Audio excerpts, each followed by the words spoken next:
then we'll go from there. So then we can always come back to that. Okay. What was I about to say? The labor. The labor. Oh, well, no, I was gonna, okay, so we're gonna say firms, right? Firm means business. Yeah. Okay?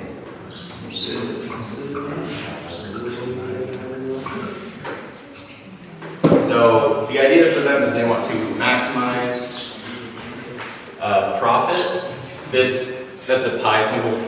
That's what economists use to represent profit. Yeah. Yep. And that's effectively just, you want to maximize profit, which is always just a function of your revenue minus your costs, right? And then if you're not a firm or business, if you're just an individual, right?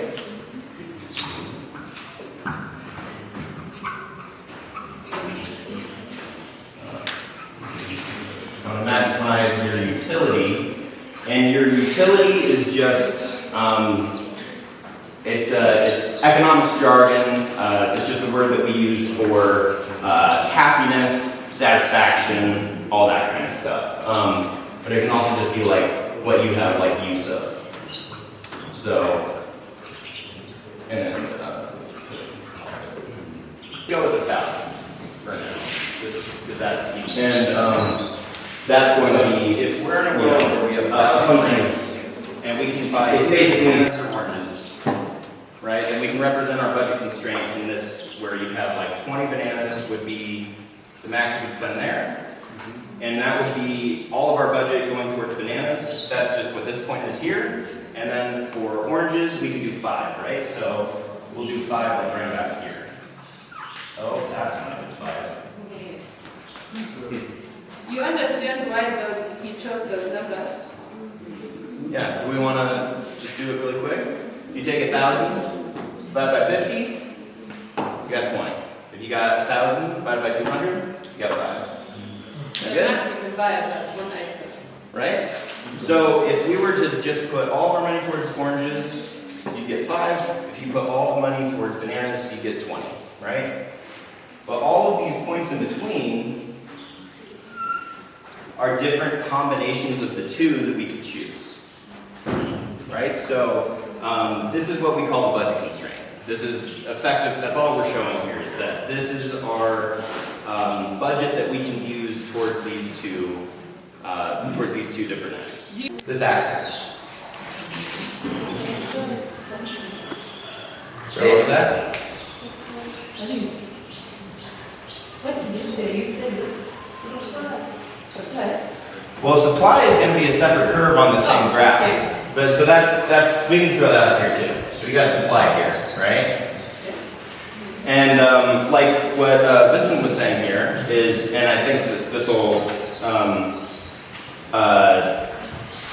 this fits a lot. We'll just go. So this right here is generally represented as the quantity, right? And then what's up on here? Price. Price. There we go. All right. So what we're saying is. They don't know what's a dollar second. Oh, thank you. Yeah. I'm yeah. You're good. We'll do that. So, so right here, right? This demand curve. This is effectively, it's representing all of the people who would be willing to spend on whatever good this is, right? Whatever quantity of this good. We'll say this is for oranges. Why not? We'll say it's oranges.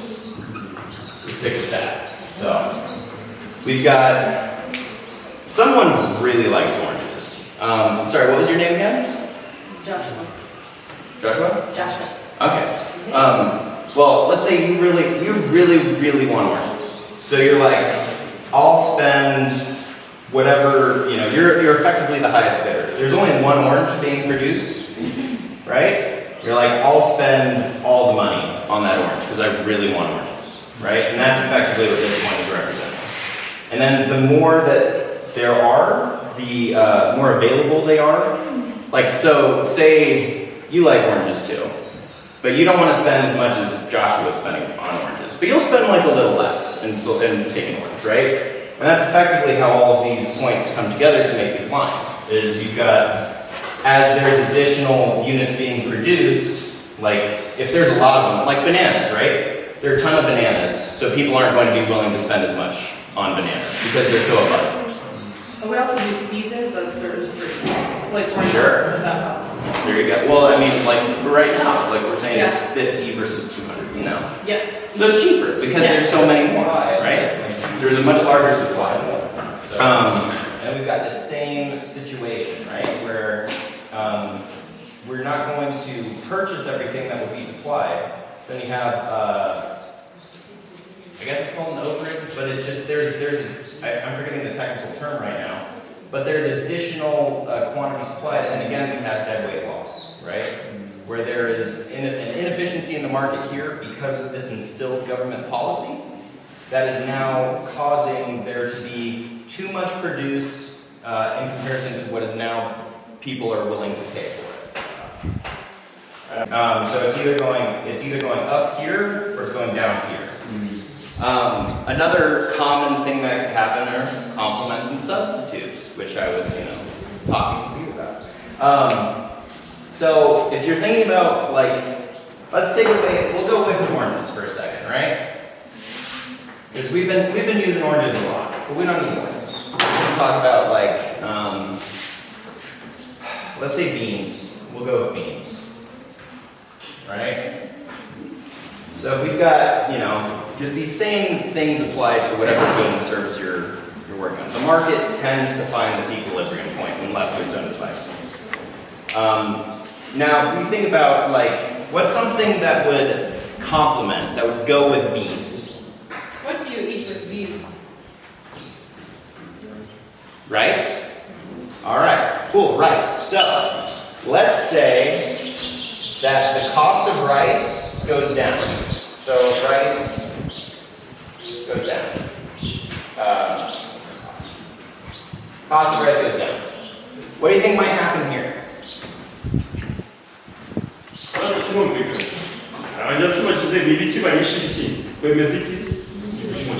none n'ibiki bizabaho kuri iriya graphic ya beans y'ibishyimbo igihe umuceri wagabanutse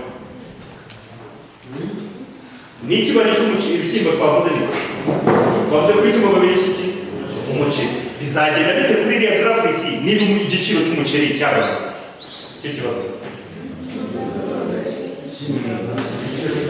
you respond. Anyone? Brave souls? Samantha, are you here? It's what will happen when the cost of rice is increased. Yeah? We eat beans with rice.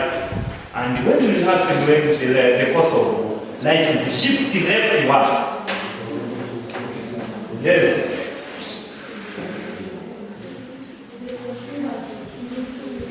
Speak loudly, man.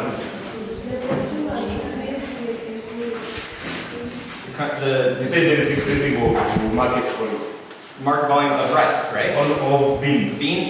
Yes, that is correct. So we've got, because our budget hasn't changed, right? But now we have, because the price is going down of these goods that we want to consume together, or at least one of them, and we're going to see our demand curve shift out. You're going to see, in theory, the price will go up a little bit because we're going to be at a new equilibrium point, but we're still going to be demanding a higher quantity, and people will supply a higher quantity. It's too expensive. Or we'll go to another one.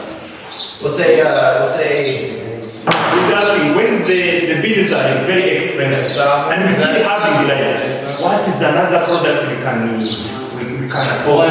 I have one that I think might work a little better. Cassava flour. What do you eat with cassava? With kaunga? Or what would you, let's say cassava flour, or what would you, if you didn't have cassava one day, what would you eat instead? Okay, instead of eating cassava, what would you eat instead?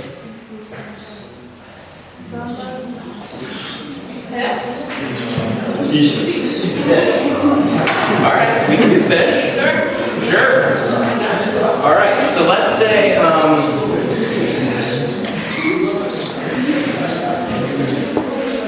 so what we call these two things, right, is if you would do cassava or fish, Hey, right? guys. Listen. If you do cassava or fish, we consider those substitutes, right? So whereas rice and beans complement each other, these are things that you would substitute for one another. So